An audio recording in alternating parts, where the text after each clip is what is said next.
Gautam neuro care brain stroke migraine fits brain and spine surgeries కి best neuro surgeon.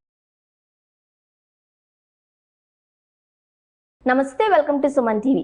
అయోధ్యలో రాముల వారి విగ్రహ ప్రతిష్ట కార్యక్రమాలు కొనసాగుతున్నాయి. అయితే ఈ ప్రతిష్టలో యంత్ర బలానికి అత్యంత ముఖ్యమైన ఘట్టంగా చెప్పుకోవచ్చు. ఇందులో తెలుగు వారికి కూడా అరుదైన గౌరవం దక్కింది.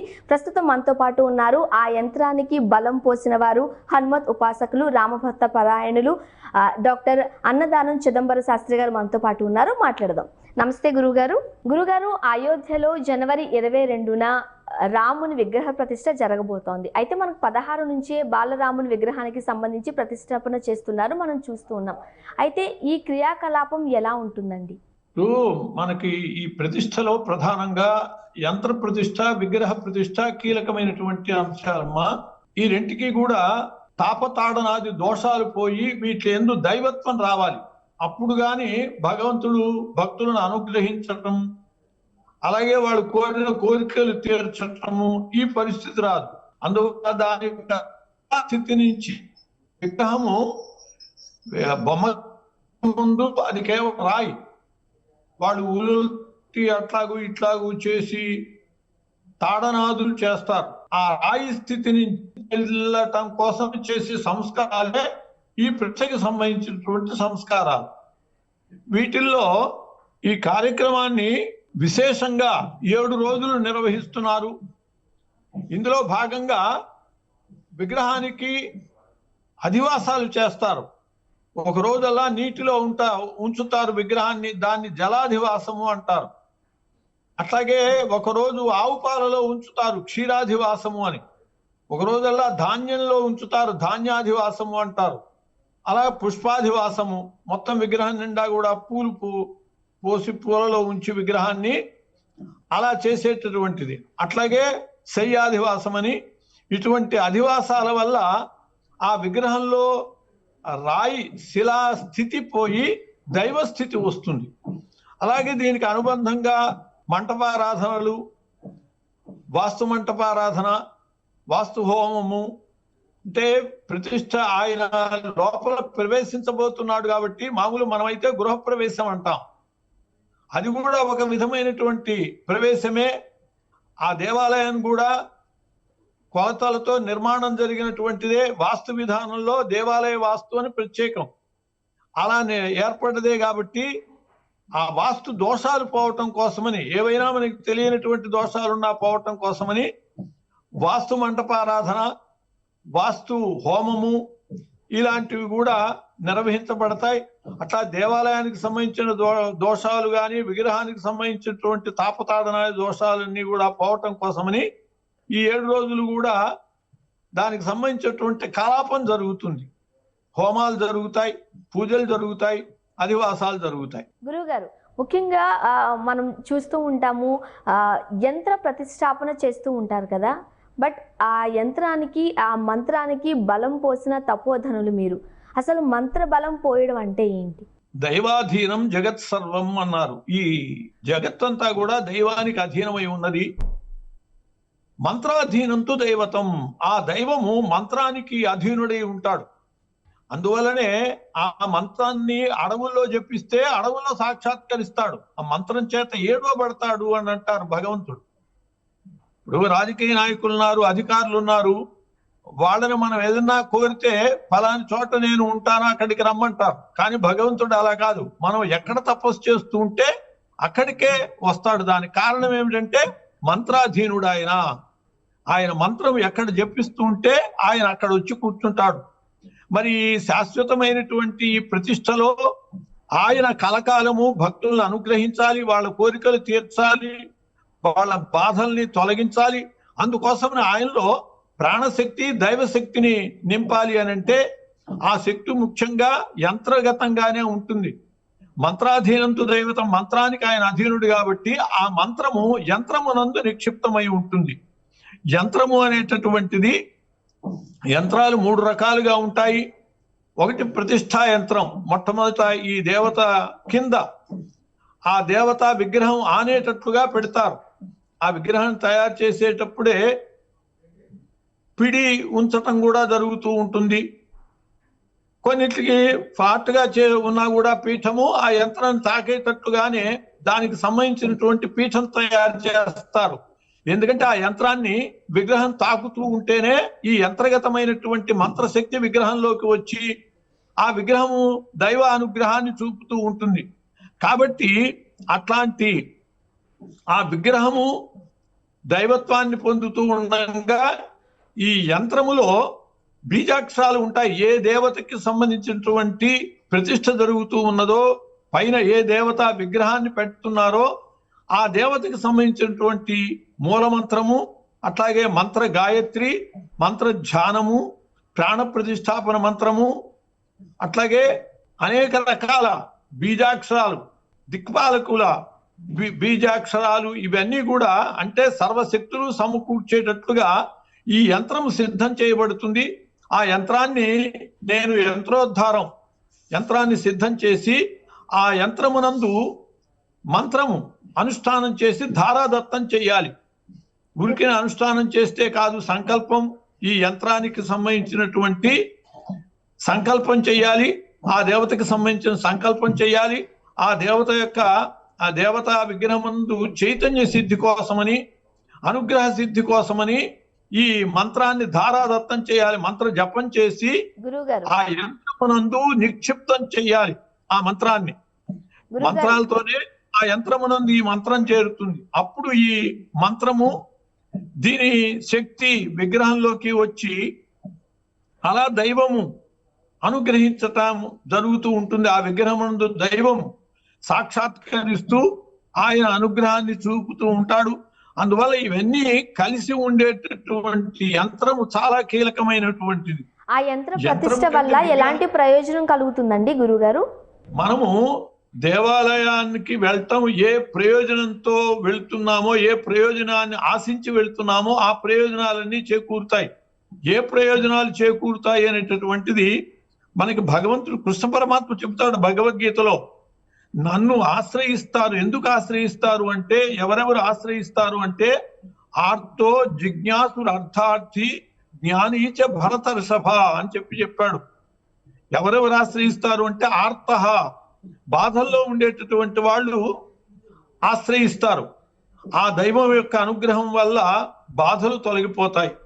రెండవది జిజ్ఞాసుహు, తెలుసుకోవాలి, ఆ భగవంతుని యొక్క తత్వాన్ని గ్రహించాలి అనేవాళ్ళు కూడా ఆ భగవంతుని దర్శనం చేసుకుని ఆయన తత్వాన్ని గ్రహించటానికి వస్తారు. అటువంటి వాళ్ళకి ఆ జ్ఞానము కూడా ఆయన ఇస్తాడు. మూడవది అర్థార్థి, కోరికలు. భగవంతుడి దగ్గర కోరికలతో వస్తూ ఉంటారు. నాకు ఈ విధంగా విద్య లభించాలి, లేదు ఉద్యోగం లభించాలి, వివాహం జరగాలి, ఇలాంటి కోరికలు కోరుతూ ఉంటారు. ఇది కోరికలు కోరటం కూడా తప్పు కాదు. ఎందువలంటే ఆయనే చెప్పాడు, అర్థార్థులైన వాళ్ళు కూడా నన్ను ఆశ్రయిస్తారు అని. అలాంటి వాళ్ళ కోరికలు తీరుతాయి. జ్ఞానీచ, మోక్షాన్ని కోరేటటువంటి వాళ్ళు, మోక్షానికి సంబంధించినటువంటి జ్ఞానం, జ్ఞానాదేవత కైవల్యం, జ్ఞానం వల్లనే మోక్షం వస్తుంది. కాబట్టి ఆ మోక్షానికి సంబంధించినటువంటి జ్ఞానం కూడా ఆయన ఇస్తాడు. అట్లా ఏవైతే ఆయన ఇస్తాడో వాటన్నిటి కోసమనే భక్తులు ఆయన దగ్గరికి వెళ్తారు. ఆయన అనుగ్రహం పొందినటువంటి వాళ్ళకి అవన్నీ లభిస్తూ ఉంటాయి. గురుగారు, ఎన్నిసార్లు జపానుష్ఠానం జరిగింది? ఆ అవకాశం తమరికి ఎలా వచ్చిందండి? ఆ యంత్రానికి 6 కోట్ల అనుష్ఠానం జరిగిందమ్మా. రామ మంత్రము షడక్షరీ మంత్రం అంటారు, తారక మంత్రం. రామతారక షడక్షరీ మహామంత్ర జపం కరిష్యే అని చెప్పి సంకల్పం చేస్తాం. అంటే 6 అక్షరాలు వేరే వేరే బీజాలు కాకుండా మూల మంత్రం 6 అక్షరాల్లో ఉంటుంది. కాబట్టి మామూలుగా చిన్న చిన్న దేవాలయాల్లో అయితే అప్పటికప్పుడు ఏదో 6,000 ఎంతో చేయించేసి ప్రతిష్ఠ చేసేస్తారు. బాగా నిష్ఠగా కొన్ని నెలల పాటు అనుష్ఠానం చేయించిన వాళ్ళైతే అక్షర లక్షలు, 6 లక్షలు చేయించి దాన్ని ప్రతిష్ఠిస్తారు. మరి స్వామి విశ్వాన్ని ఏలేటటువంటి వాడు శ్రీరామచంద్ర ప్రభు, మర్యాద పురుషోత్తముడు, ధర్మస్వరూపుడు. ఆయన అప్పటికింకా ఆశాజనకమైనటువంటి స్థలం కూడా రాలేదు. 2014లో నాకు ఈ బాధ్యత ఇవ్వబడ్డదమ్మా. 2014లోనే విశ్వేందు పరిషత్తు పెద్దలందరూ కూడా ఓ సమావేశమయ్యారు హైదరాబాద్ లో. నేను కూడా అప్పుడు హనుమత్ శక్తి జాగరణ సమితి అధ్యక్షుడిగా ఉండేవాడిని. పరిషత్తులో భాగం అది. నేను కూడా ఆ సమావేశంలో ఉన్నాను. ఆ సందర్భంలో దైవ బలం, మంత్రబలం ఉంటే గాని మనం ఈ కార్యం సానుకూలం చేసుకోలేము. కాబట్టి కేవలం ఏదో కరసేవాపురంలో రాళ్లు ఊనించటమే కాకుండా మంత్రబలాన్ని కూడా సమకూర్చుకోవాలి. ఇప్పటి నుంచే యంత్రాన్ని సిద్ధం చేసి మంత్ర సాధనం చేసేటటువంటి మార్గం చూడాలి అని చెప్పి ఆలోచన వచ్చింది. నేను 1970 నుంచి కూడా రామోపాసనలో, హనుమదుపాసనలో ఉన్నాను. ఆ విషయం పెద్దలకి తెలుసు కాబట్టి వాళ్ళు నన్ను కోరారు, మీరు ఈ యంత్రాన్ని సిద్ధం చేసి, మంత్రశాస్త్రం తెలిసిన వారు, యంత్ర విధానాలు తెలిసిన వారు కాబట్టి అప్పటికే నేను ఒంగోలులో హనుమంతుడికి 9 అవతారాలకి 9 ఆలయాలు నిర్మించి ఉన్నాను. హనుమ నవావతార క్షేత్రం, దానికి యంత్రాలన్నీ నేనే సిద్ధం చేశాను. కాబట్టి మీరు ఈ అద్భుతమైనటువంటి ఆ రామచంద్రుడి కోసమని సర్వశ్రేష్టమైనటువంటి ఒక యంత్రాన్ని సిద్ధం చేయాలి అని చెప్పారు. యంత్రోద్ధారం అంటారు దాన్ని. ఆ రామ యంత్రోద్ధారాన్ని సిద్ధం చేసి దాన్ని ఆ రాగి రేకు మీద కొట్టించి దానికి బంగారపు తాపడం చేయించి దానికి సంప్రోక్షణ చేయటం జరిగింది. మన మంత్రము యంత్రమునందు నిక్షిప్తం కావాలి అంటే, చేరాలి అంటే ఆ యంత్రానికి ప్రాణ ప్రతిష్ఠ జరగాలి, సంప్రోక్షణ జరగాలి. దాన్ని కూడా విశ్వ హిందూ పరిషత్తు ఆఫీస్ విజయవాడ ప్రాంత కార్యాలయంలో సంప్రోక్షణ కార్యక్రమం జరిగింది 2014లోనే.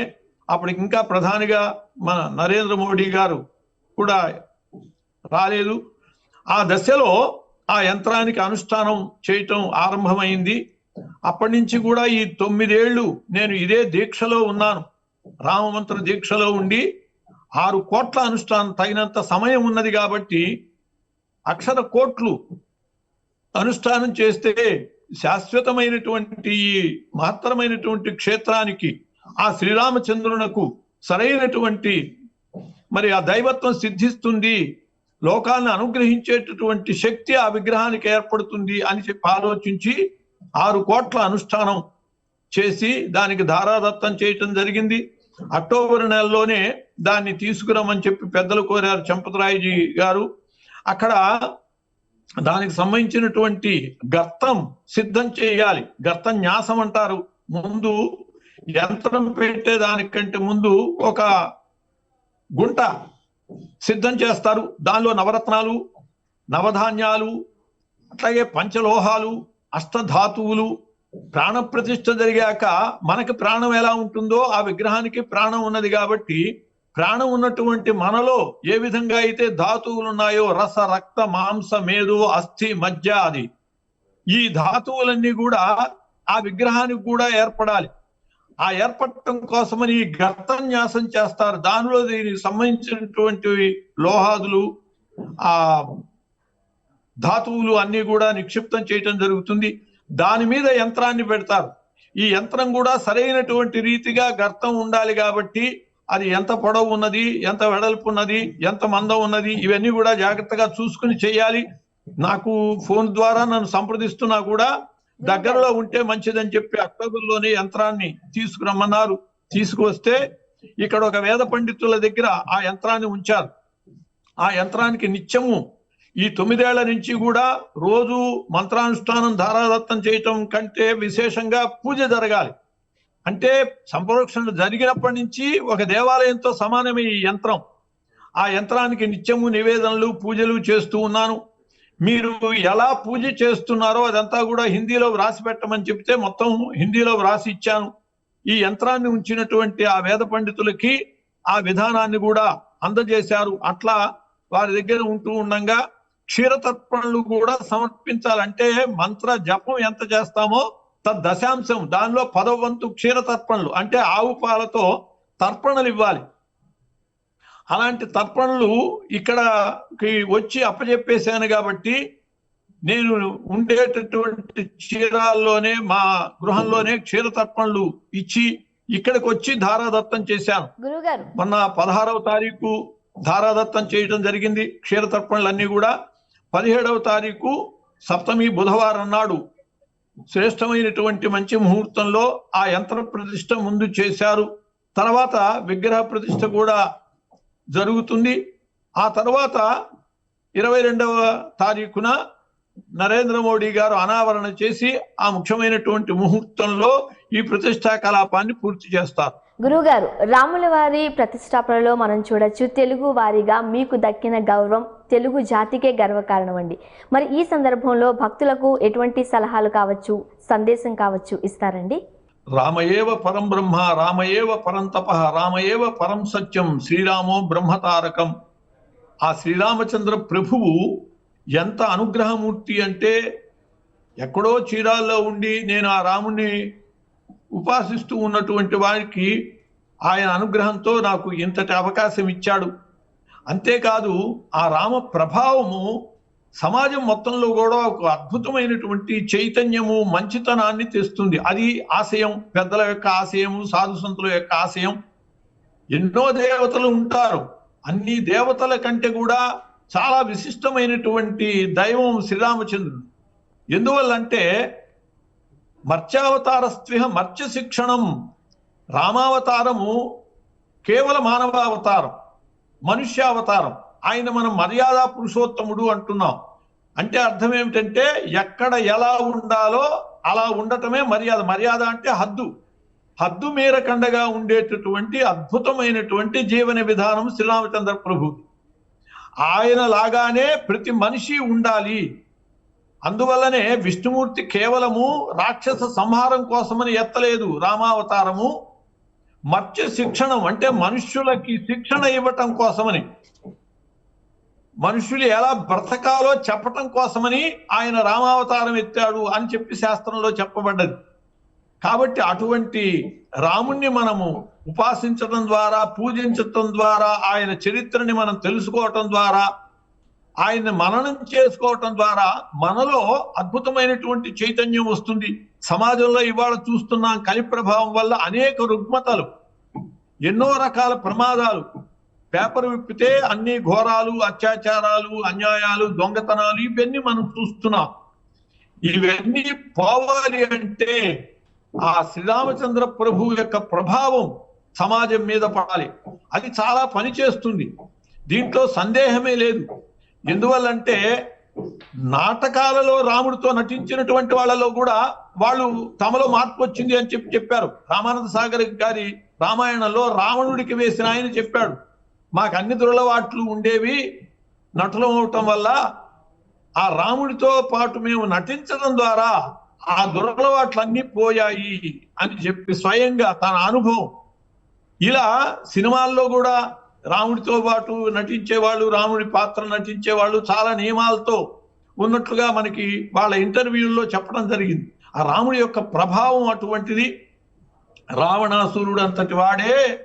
ఎవరో చెప్పారు, సీత లొంగాలంటే నువ్వు రాముడి వేషం వేసుకెళ్ళవయ్యా అని. రావణాసురుడు అన్నాడు, నేనే రాముడి వేషం వేసుకుంటే నాకు ఈ బుద్ధి మారిపోయి వెళ్ళి ఆమె కాళ్ళ మీద పడతాను, ఇలాంటి తప్పుడు సలహాలు చెప్పొద్దు అన్నాడు.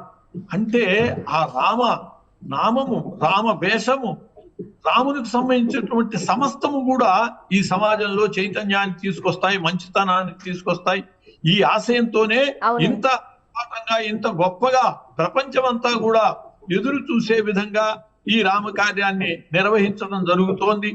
ఆ ప్రయోజనము మనం అందరం కూడా ఆశించాలి. సమాజం రామ ప్రతిష్ఠ ద్వారా సమాజం అంతా కూడా బాగుపడాలి అని చెప్పి కోరుకుందాం. గురువు గారు, రాముని విగ్రహ ప్రతిష్ఠ గురించి, ఆ క్రియాకలాపం గురించి వివరించారండి. ధన్యవాదాలు. నమస్కారం.